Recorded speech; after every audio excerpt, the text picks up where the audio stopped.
परंतु भरत के बाण से मैं जीवित ही आपके श्री चरणों में आ गया। ये सुनते ही श्री राम भावुक हो उठे और हनुमान को अपने हृदय से लगा लिया और अपने भाई भरत को याद करते हुए आंसू बहाने लगे। रामायण में भरत जी को धर्म से प्रस्तुत किया है। भरत को सुदर्शन चक्र का अवतार भी माना जाता है। भगवान राम को वनवास मिलने के बाद सबके बार बार आग्रह के बाद भी भरत ने राज्य लेना स्वीकार नहीं किया।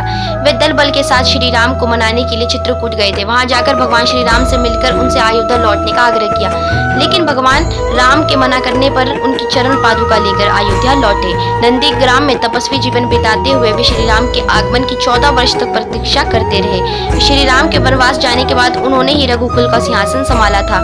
भगवान विष्णु के सुदर्शन चक्र का अवतार होने के कारण अयोध्या की रक्षा के लिए उनसे उपयुक्त और कोई नहीं हो सकता था। भरत आदर्श भाई और श्री राम के परम भक्त का एक अनुपम उदाहरण है। भगवान लक्ष्मण एक आदर्श अनुज है और श्री राम के परम भक्त। इनको शेषनाग का अवतार माना जाता है।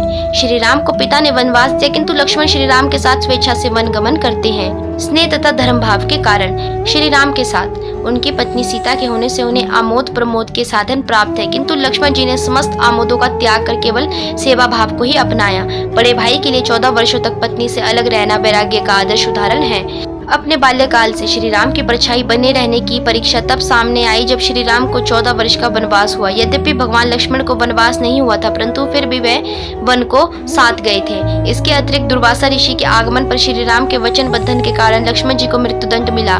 तब राज दरबार में हनुमान जी के परामर्श पर श्री राम ने मृत्युदंड के स्थान पर लक्ष्मण जी का त्याग किया, परंतु लक्ष्मण जी ने बड़े भाई के वचन का मान रखने के लिए सरयू नदी में जल समाधि ले ली थी। वाल्मीकि रामायण के अनुसार दानव कबंध से युद्ध के अवसर पर लक्ष्मण श्री राम से कहते हैं, हे भ्राता राम, इस कबंध दानव का वध करने के लिए आप मेरी बलि दे दीजिए। मेरी बलि के फलस्वरूप आप माता सीता तथा अयोध्या के राज्य को प्राप्त करने के पश्चात आप मुझे स्मरण करने की कृपा बनाए रखना।